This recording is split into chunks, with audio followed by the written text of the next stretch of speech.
занялась заря расписная. Выхожу за околицу я, с добрым утром, сторонка родная, дорогая отчизна моя, с добрым утром, сторонка. Христос воскрес! Good morning, brothers and sisters. We welcome everyone to our prayer service this Heritage Day 2007, and especially we welcome all of our guests.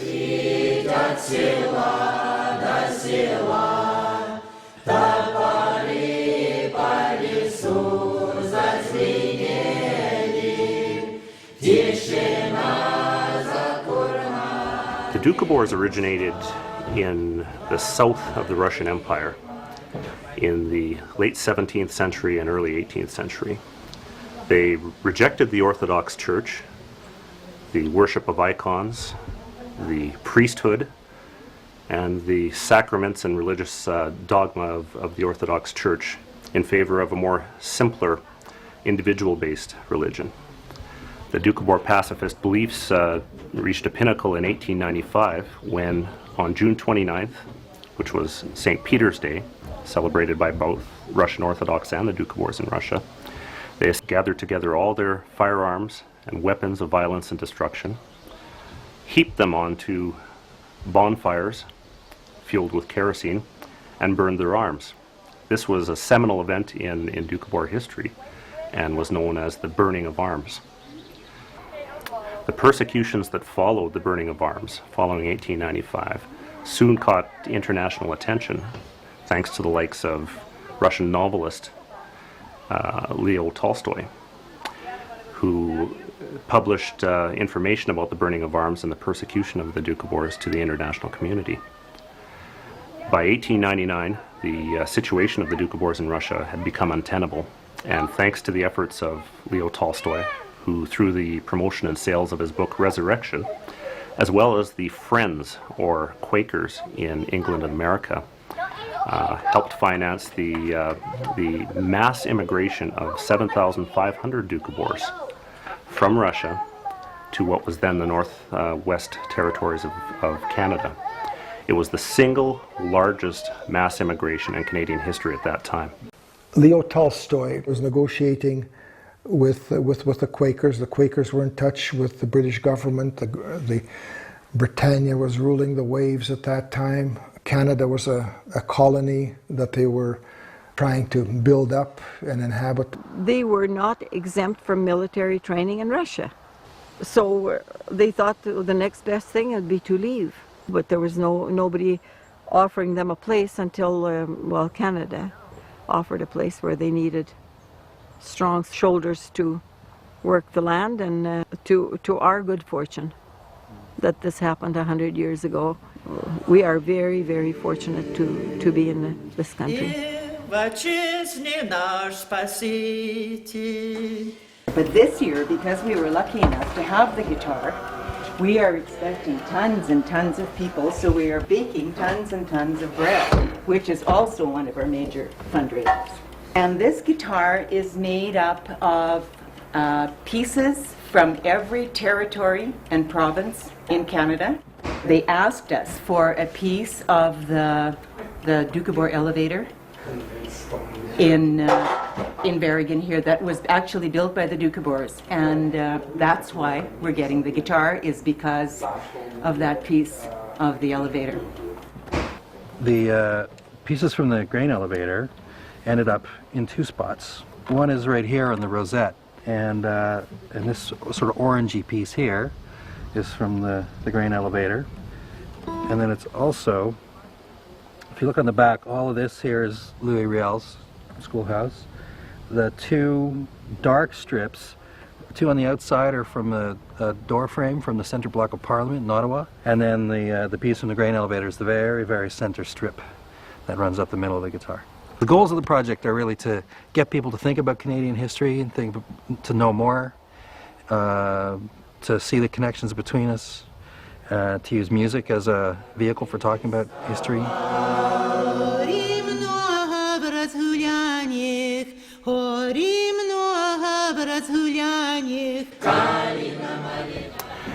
During their first years in Canada, the Dukhobors lived a communal lifestyle under the formal name of the Christian Community of Universal Brotherhood.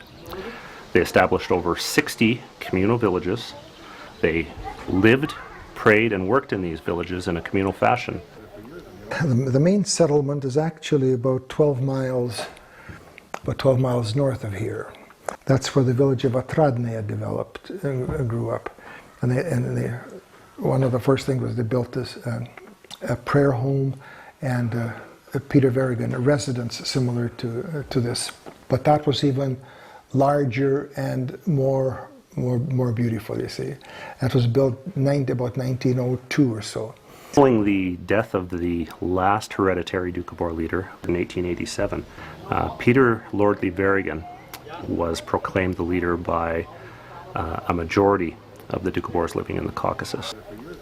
Actually, Peter was exiled to Siberia. When they all came, he was in Siberia yet. So his mother and his older brother kind of took charge of everything. Finally being released in 1902, he rejoined his followers who had already at this point immigrated to Canada. It was a tearful and joyful reunion between the Dukhobor leader and his followers.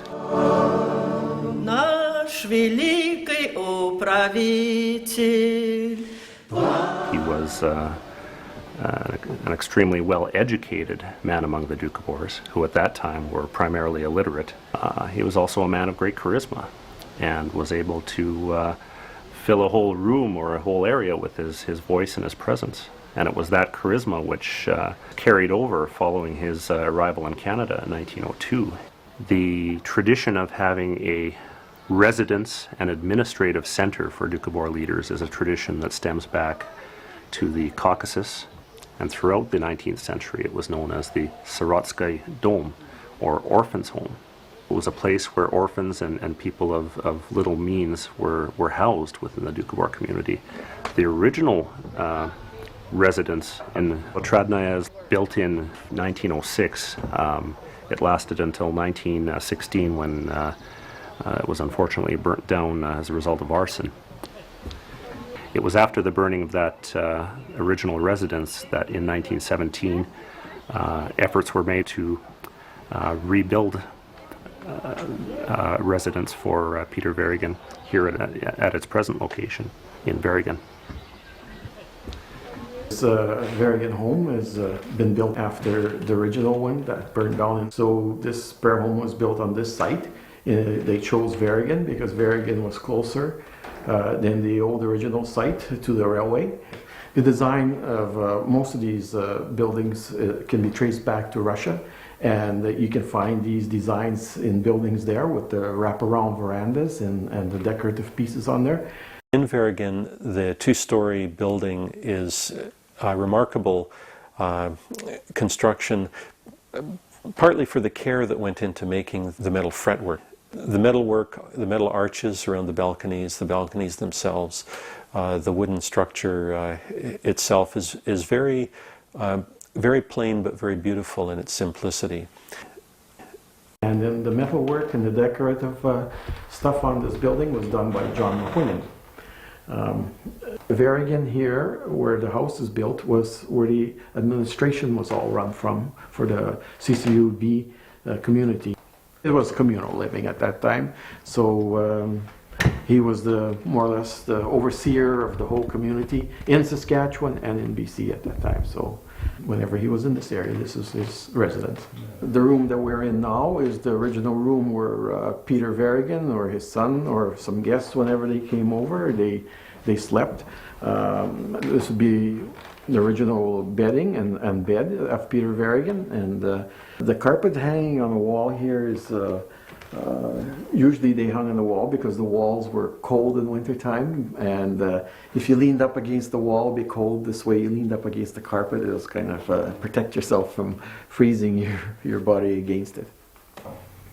This particular room that we're in right now is more or less of a kitchen setting for where food was prepared and mostly brought out of here into the dining room, which is the next room over there, or some people ate right in this small little kitchenette. Okay, this would probably be the more or less of the dining room where meals were served. A sitting room where they discussed probably stuff about their visit here with different dignitaries and about the settlement and how it was going, and had meetings in this room on this table. Here we are. We're probably in the sitting room where after having a lunch you'd probably sit down and relax and be prepared for the next day. Peter's office would more or less be probably in this room also. That's what they were telling me before, and probably he had a desk here that he sat at. And some of this furniture in this room, probably the only one that made locally is this table here because of the carving, and it would have been done by somebody here in the area. The residence of the leader was ultimately not just a home, but an administrative center, as well as a spiritual center. It was on this very veranda that many a time Dukhobor leader Peter Lordly Veregin would address his followers below him every Sunday following a prayer service or a millennia. Today's the day that we're going to be listening to the Canadian guitar. So we're pretty proud of that. And we've got some musicians here behind me. Jerry, and Peter, and myself, thank you. And it's nice to have a chance to play this wonderful instrument, and I'm sure everybody else will enjoy it as well. So, thank you. Thank you.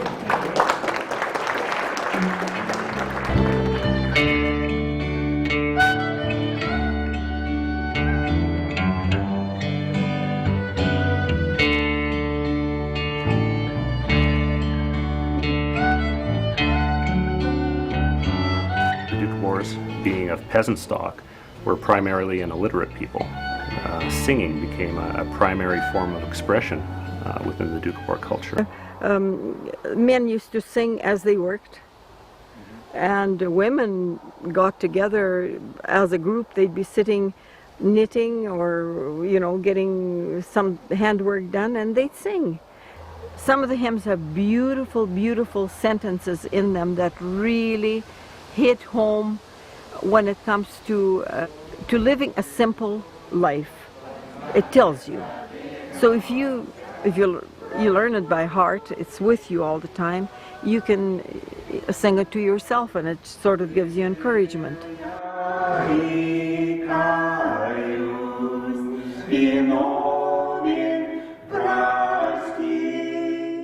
In the Orthodox Church, there were icons of Jesus, of Virgin Mary, and other biblical figures, and we refused to worship man-made objects.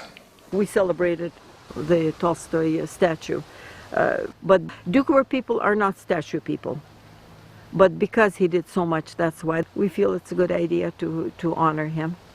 Because of their beliefs, the Russian Orthodox clergy referred to them derisively as Dukhobortsi, which in Russian means spirit wrestlers.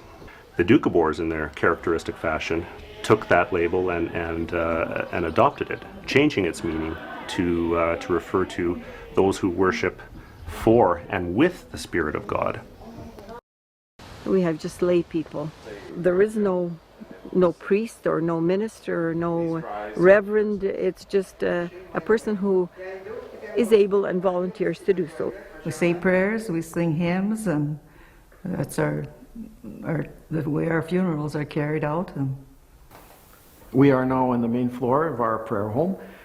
This is the room where usually prayer services were held. Also general meetings were held to discuss about the communities. The Dukhobor beliefs or way of life can really be summed up in two well-known models of the Dukhobors. The first one is toil and peaceful life. Toil and peaceful life means, like, we don't mean toil your finger to the bone or work your finger to the bone, but means toil honestly. Don't ride somebody else's back. Toil means honest work.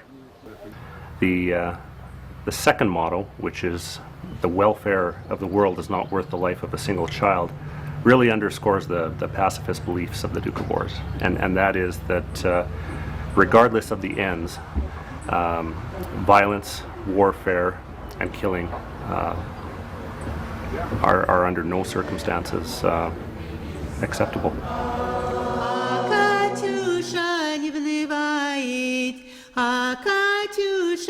The bread is the staff of life, and the water is the spirit of life, and the salt is the essence of life. And that's our tradition. In Russia, when they burnt all their weapons, they were exiled, and there was a lot of bandits roaming, robbing. And they knew they were coming. The Dukhobors knew. They put white shirts on, robes, came out to the leader of their bandits with bread, water, and salt. They said, "What's this? Are you hungry?" They said, "Well, yeah. Get up, sit down and eat." They sat down, the whole bunch of them. They had lunch. The leader stood up. He says, "You don't touch these people." They rode away. That's an example how much power it's got.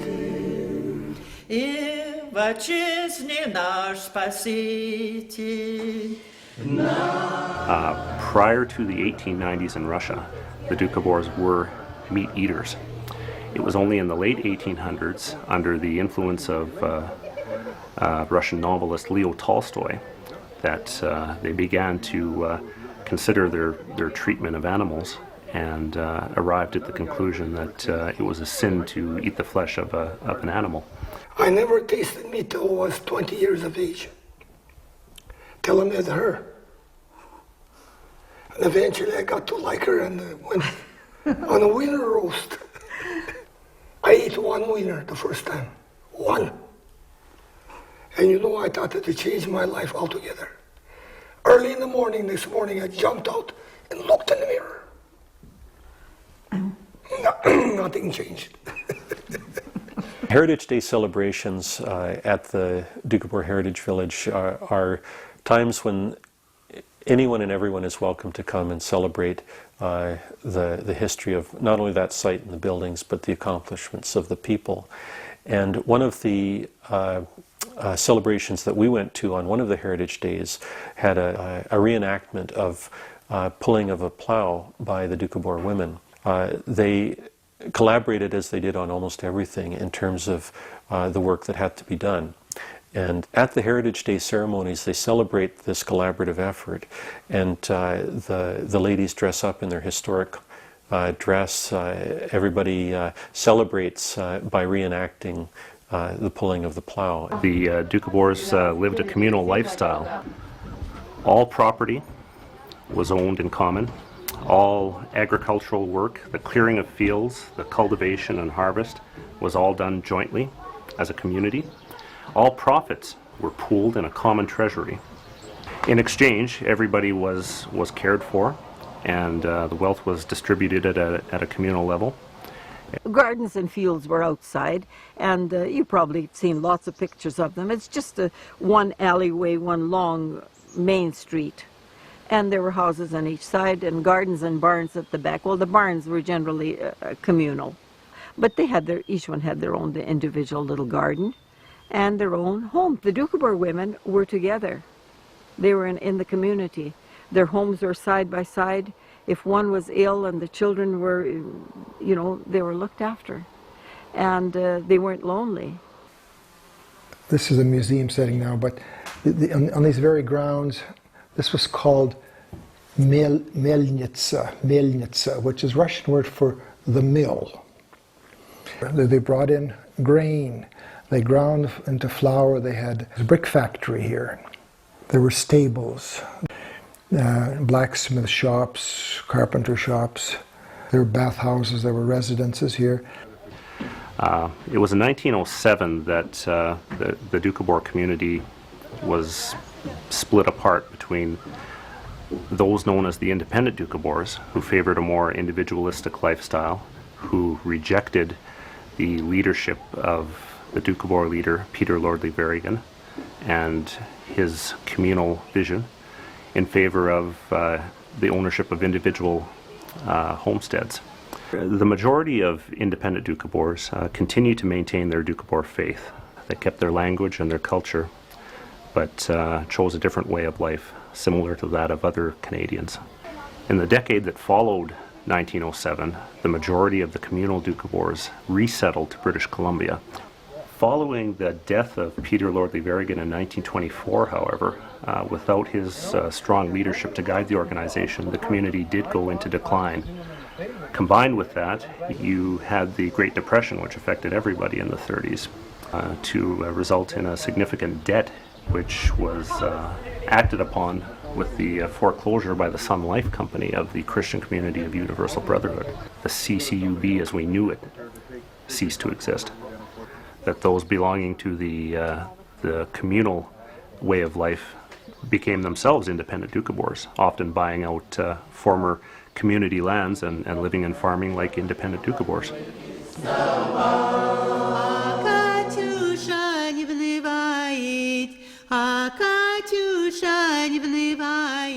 The only original buildings on this site is the White Prayer Home, the long concrete machine shed, and also the elevator that was left. That's the only three community buildings of the CCUB era that were left after the 1939 breakup of the communities. And they were brought back to restoration because of a few people that were interested in restoring and keeping the prayer home. I was involved with the museums right from the beginning. My dad and then me. Some people came from Regina. They encouraged us and got the ball rolling. They told us preserve the buildings. 10 years away, nothing here. And the Veregin Dukhobor Society was the first one that got it going. And there was a person just out of here that bought it. He's a Ukrainian, but he had sympathy with the Dukhobors. Time came to demolish this building. He didn't have the heart to do it.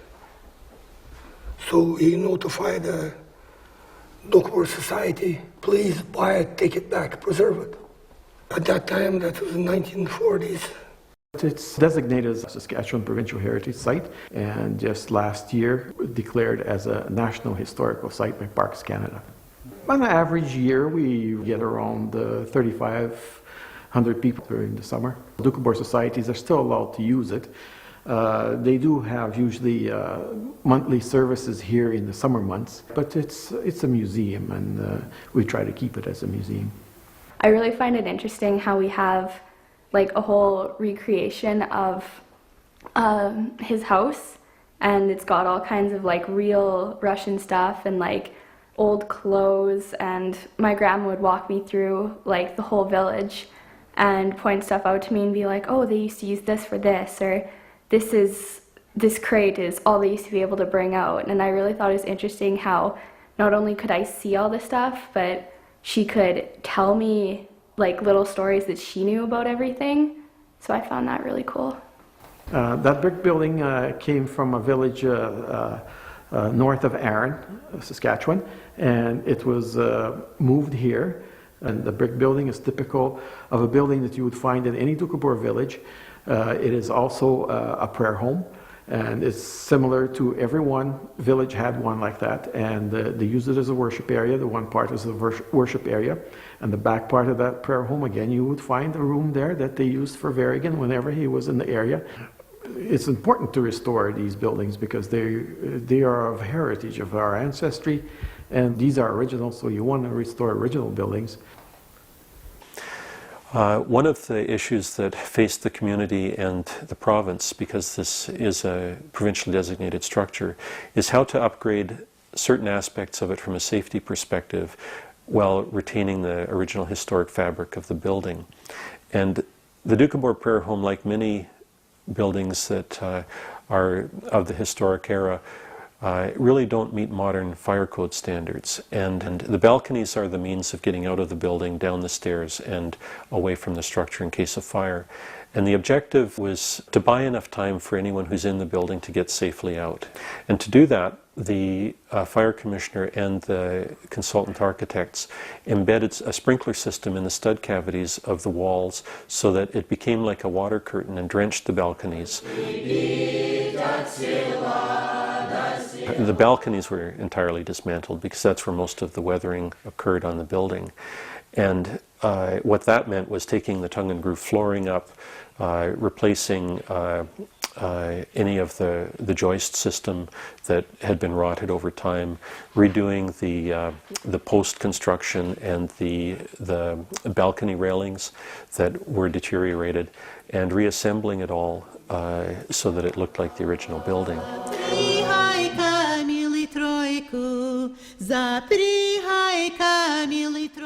A lot of ethnic and minority groups in Canada have faced the pressures of assimilation, and the Dukhobors are no different. Growing up in the 40s, 50s, and even the 60s, you had at that time not only the pressures to assimilate and become part of mainstream Canadian society, you also had the Cold War, when it was not a particularly popular time to be of Russian or East European ancestry. It was only in the 1970s, 80s, and 90s, with the rise of multiculturalism, where you have a generation of people who are now in their 20s and 30s who grew up without those prejudices and who are in fact proud to be of Dukhobor ancestry. We just hope that it carries on. The younger generation, maybe they're just not around right now because the elders are here. But I know our parents thought maybe the same thing would happen, but here we are through all the years, so hopefully maybe our children will step up. Or we hope that, like, our granddaughter is interested, and she comes every year for Heritage Days, and maybe as time goes on, the young people will decide to come back. And it's kind of like ourselves. We kind of took a break for 40 years, almost, and then we started to get involved again. You always hope for that, but whether they will or not, that is something we have no control over. So we'll carry on and do the best that we can and pay tribute to our forefathers for bringing us here for as long as we can do it. Пароходы стоят на парусне, у причала разбой.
I was born about a mile away, and my parents lived in a community till it broke up in 1939.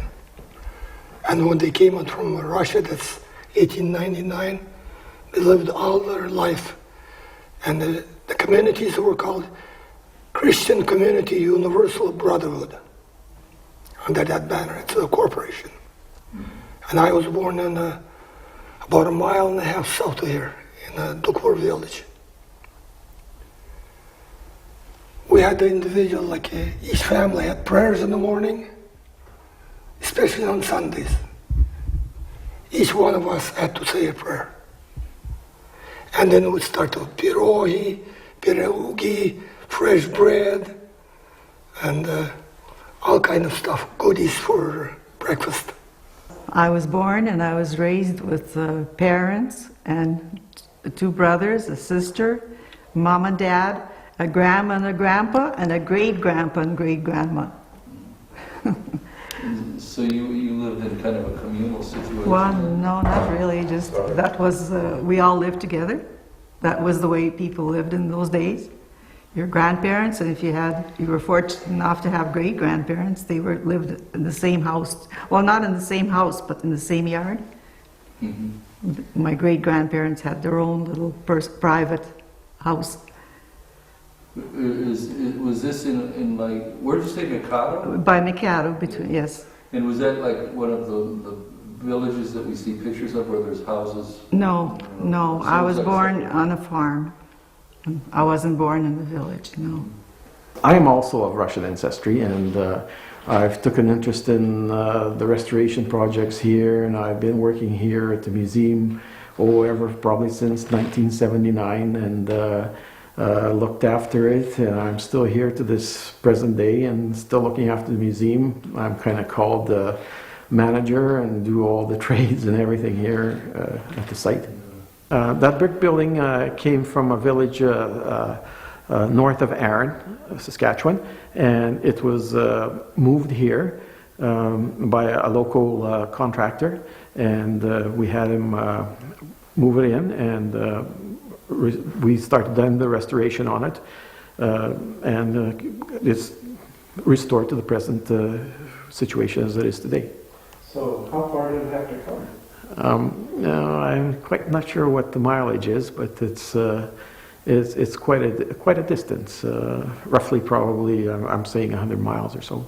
And they moved the brick building. They moved the brick building. Yes, they moved the brick building by taking the first brick off the bottom and strapping that whole building with plywood and strapping it with cables so the bricks won't come down. And then they jacked it up? Yeah. They jacked it up and managed to put a steel beam around the first layer of bricks and managed to get it over here and take the bricks, put it on the foundation that's here, and repiled a few of the layers of bricks from the bottom, and then took off all the strappings, and finally we have what we have over there. They were resourceful people. They were able to live on the immediate things that they produced themselves, and they were people of a craft in the sense they could, my grandpa was a carpenter, a good carpenter. He built many homes, barns, and he also was an engineer in the sense. He had to have his papers to run a steam engine. And he often said, I didn't go to school one day, and yet, when he went to do the paper through an interpreter, he was able to pass what had to be written or checked off. And then when it came to the piece of it was supposed to have been some kind of an injector that they took apart and put together a small one and a large one, and like a puzzle. And he put it together, and that's the way he got his water papers, to run the steamer. Well, they weren't vegetarians, but they weren't great meat eaters either. They could do, meat in the summertime was just about impossible, because where would you keep it? So they just concentrated on cheese and eggs, and maybe tinned stuff off and on, not too much. Very rarely, like salmon, you'd say. But no, our family ate meat. Well, the guns were burnt specifically so that there'd be no guns to use. They rebelled against using guns and killing people. I don't think later on in the years it was really meant that you can't, say, kill a gopher or something like that, but specifically not to kill humans. Guns were, I know in my household, where I was raised the Dukhobor, with the Dukhobor family, we did not own a gun. I married Veregins, they did not have a gun. They didn't, never, and we managed without any ammunition in the house. There was no need for it in our home at all. if there was, sure, on the farm there were need in the sense like I said, if you have to kill a gopher, well, you just set a trap. If that's, that won't injure anybody.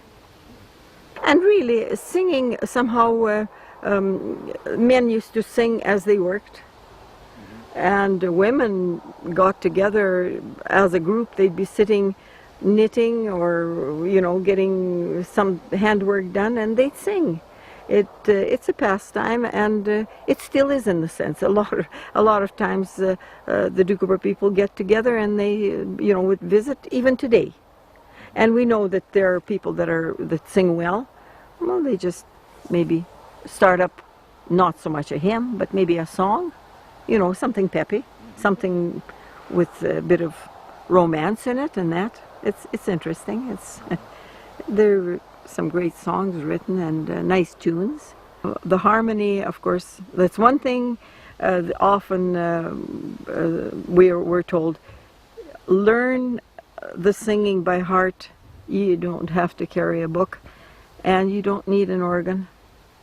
Because the minute if it's Dukhobor singing, if there's 4 people together or two people together, they can harmonize right off the bat because somehow they find their place in the singing. Yeah, it's,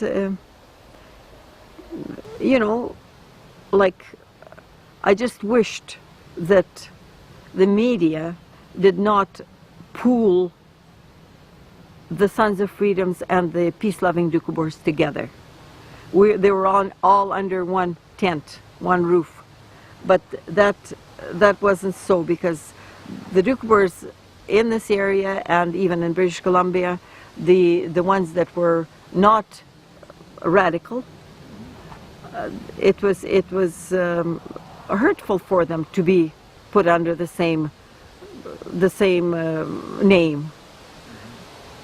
But now I think they've leveled out. It seems like in the last, at least 10 years or better, they don't seem to erupt anymore. And a lot of the Sons of Freedom, I wouldn't even call them young people, they're in their 50s, have joined the big party in British Columbia. By 1907, however, a crisis rocked the Dukhobor community, which resulted in a split between the independents and the community Dukhobors. The independent Dukhobors rejected both the authority of the Dukhobor communal leader, Peter Lordley Veregin, as well as his vision of communal ownership. They took out individual homesteads and ultimately became independent farmers, pioneers like many other Canadian pioneers.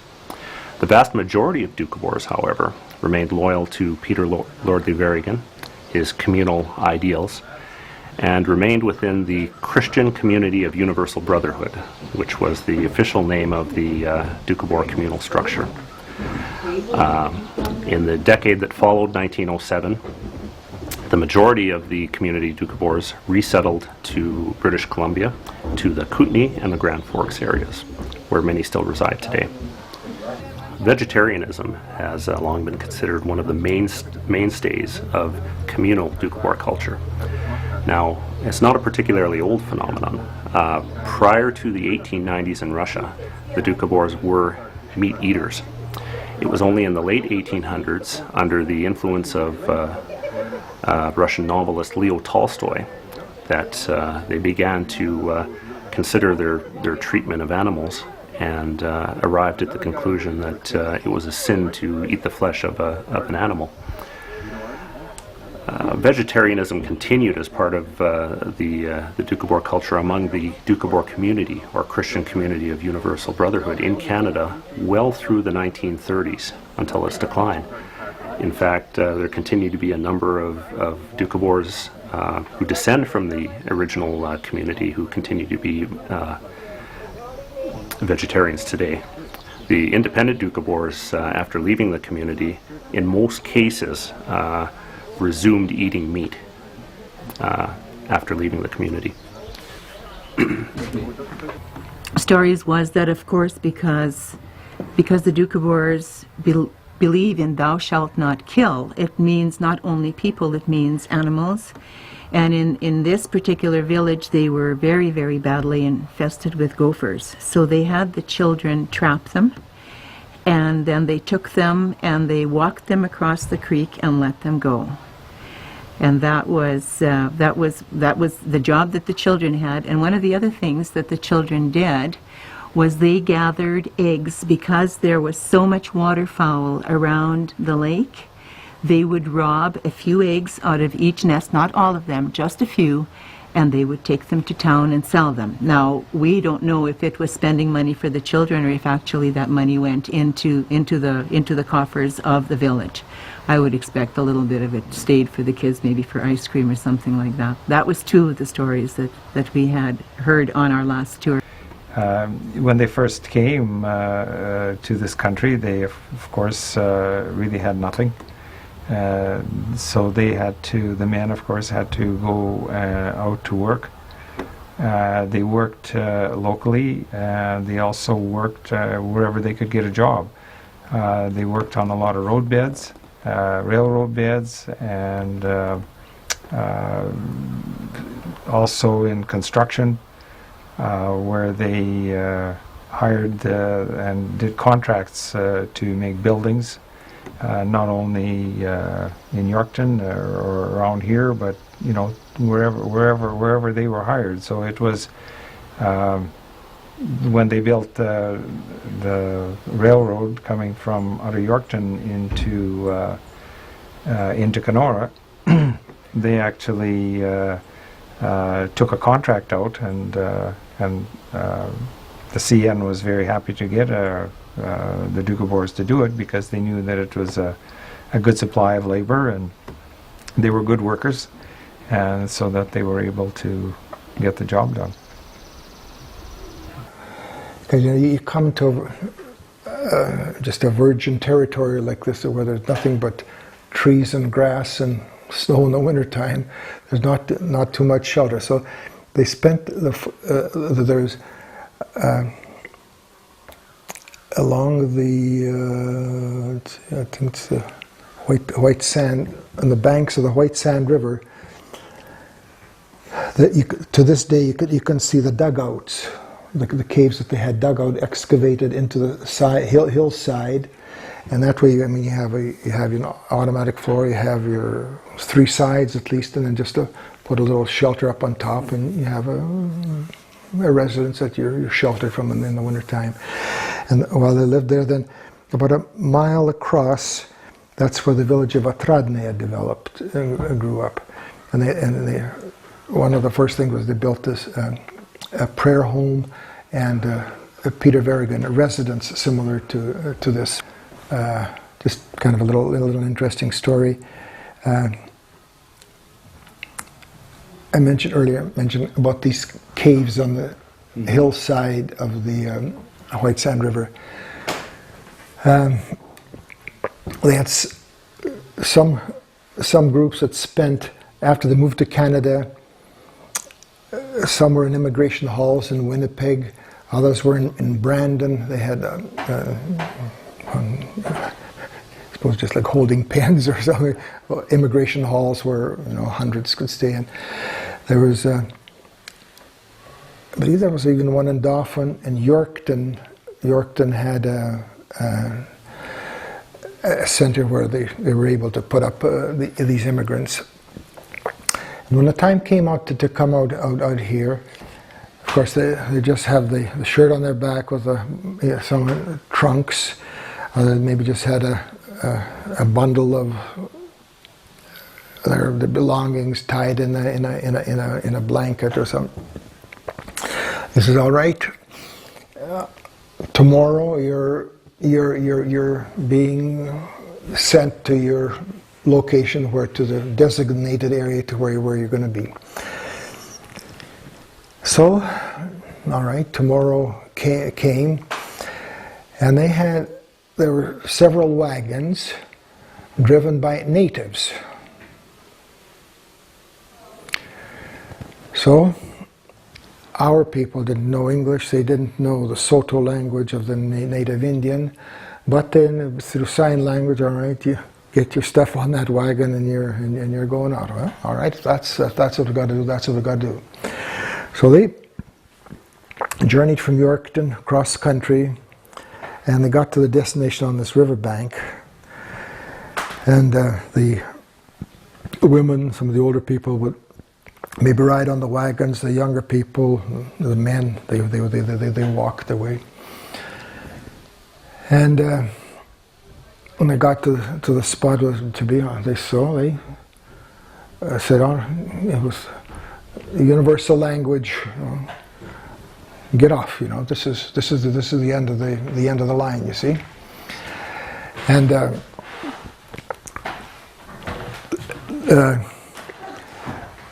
the sudden panic overcame them. This is a wilderness. There's not just trees and grass all around, nothing. What do we do? Where do we go? What the women, the children, I'm sure men also, they started, they were crying, they were panicking, just what has happened here, you know. Meanwhile, they unloaded them, and the native Indians took off, you know. So, panic, what to do. Half an hour or so passes by, they hear a wagon or wagons coming, here these natives come back with teepees.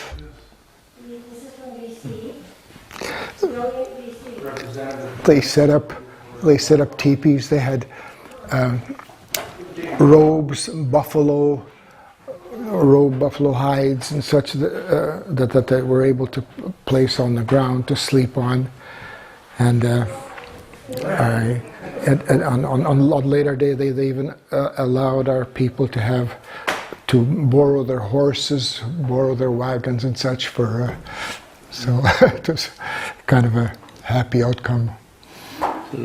At that time, Britain also had the Isle of Cyprus. So they said, all right, well, we'll accept you. We'll accept you people, you know. But and this is where my parents, my wife's parents, grandparents, went to. My father was among them. My mother's Canadian born, and they moved to Cyprus, but the climate was totally unsuitable for them. They had been prior to this living in a temperate climate, really up in the mountains, equivalent to about the foothills of the Rockies here, where it was the climate was cold, and they came there, and being industrious, they tried to establish their homes, and the local people told me, said, "Look, you guys, you cool it in the daytime, high noon. You know, you gotta get in the shade and keep yourself cooler." And of course, they didn't listen to that, and they just continued to work. And there were hundreds and hundreds that have died. There was rarely a day went by without a funeral, or 2 or 3 funerals. You see, and he spent about a year there.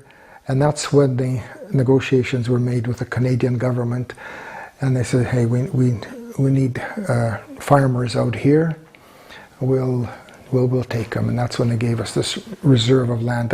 They had people sent out ahead of time. This took a little while, and a couple of years until ship travel was slow and airplanes are non-existent. But they found this, and this is some of the finest soil right here, and then again around Melfort, out of the whole province, perhaps out of the whole prairies. We have areas here where there's topsoil about up maybe 3 feet deep, rich black soil. In other parts of the province, they should have maybe 4 or 5 inches of black soil. Oh wow, that's terrific land. But here it's just awesome, you know. What's your name? Mary Zabankov. Zabankov. And when did you first start to learn how to weave? I was 15 years old. I wanted a loom of my own. So Dad got to work, Much as he didn't like to, I can see how poorly these are made, whereas mine is made the old style way. It's about this size, but everything is stronger. So you've been weaving all your life? Well, I haven't been weaving, but I have a few good articles that I have made. And nothing is written down. You're working from this, whatever you know. And did you actually do any of the spinning of the wool? No, I didn't. My mother and grandmother spun the wool and dyed it. It's too bad I couldn't bring everything. Because I have some good articles there. All wool and blended together.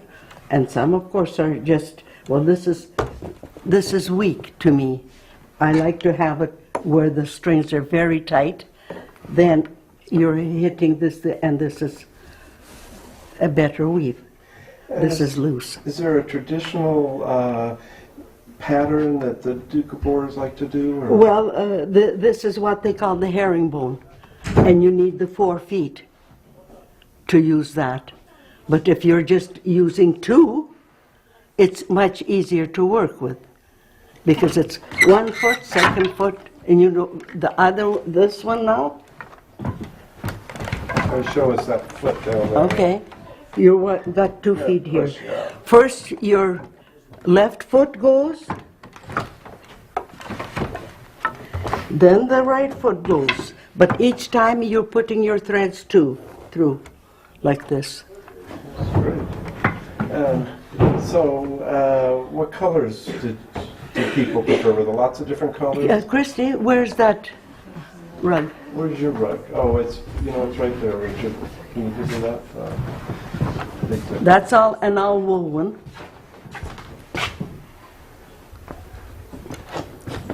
And this was made by a grandmother, my husband's grandmother. They spin the wool, then they dye it so that you can make the ridges, or I'm sure it goes with which one first. Green here.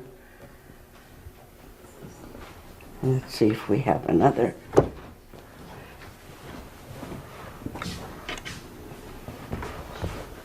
And there's the pattern is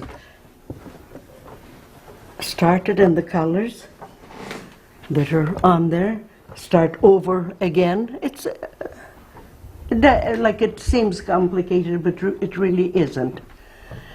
And you get your colors all put on in a design, and you start with 14 threads when you're tying them. See the 2 boards over there? That's what keeps it from getting mixed up. Those sticks have to be there right to the end, or not sticks, whatever they are, flat.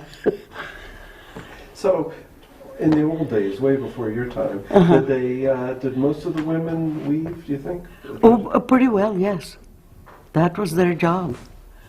They sold, the Afghanis people used to come around and buy what these have to sell, and then these women buy something from them. And what about young people? Is this tradition passing on, or are they losing it? Well, I think they've already lost it. If I don't do the right thing, no, I've done quite a few, I hope, but my age is there. Well, so you're saying none of the young people? Not that I know. We have one in Kamsack, but she has a little one, something like that. I wonder who's that from. She's an Adane girl. She was away from home for others, but she has bought one. So, like to me, when I was 15, I thought, well, how? I can't even get married if I don't know how to make a rug. So I have, then if you want a wider one, you put this together, and then you'll have a wide one. You know what these were? There was no mattresses.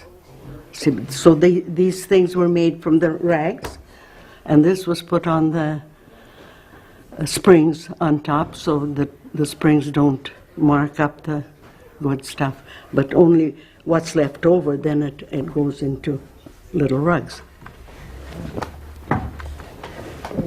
Well, I wonder, I know this loom isn't set up very well, but... No, it isn't. It's a weak one. Yeah, maybe you could just show us a bit. Maybe, Richard, could you take the rug and then we'll have her just use... He'll just take this for a second, the one you did. Maybe you could just show us a bit how this works again. Even though it's not perfect. Yeah, okay. This is when the strings are put on, you have to roll them on properly, not to make a mistake. A herringbone like that, it starts with each herringbone is 14 threads. So it goes like this, 14, 14, 14, 14. And it's right here, but you see, I would have used a red thread, and then you could really see it. Then you start, let's start there. Now, your left foot goes first onto one of these.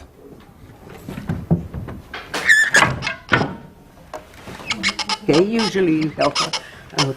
And then you put the thread through, and the thread is on here.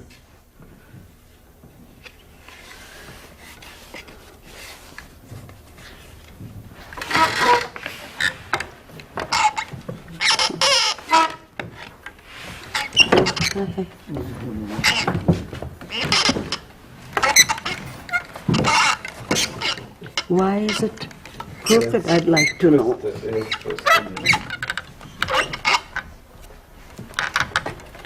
Well, I'll just tell you that the thread comes back this way, then you change your foot, put your foot here. You're putting it down. The thread goes back. When it's gone back, up you go again, this way, then this way. Your left foot goes first every time. Then it goes to the center, then this one goes to the center. That's how you get your design. So that one you showed us, how long would it take to do something like that for you? For me? Well, 2-3 days. When you're doing of the same color, I have some that at home though, with the same color, well then you're working much faster. But this way, in order to get a proper edge here, you have to be quite accurate. And the edges are perfect in this one. But this was a grandma, she did that all her life. So, does it make you sad to think nobody's going to do this, or? I'm very sad. I'm very sad with my own. I've got girls, but nobody got interested. They thought it was such a big thing. Nobody will learn, but it's very easy to learn if you're interested that you want to keep it up. So you're prepared to give lessons? Well, I'd have to do a lot of writing myself first. Right now it's only here. Very good. Yeah, well, okay. I have a loom set up upstairs in the house right now, and I'm not doing it to the end because that way I may forget. So I've got it opened up.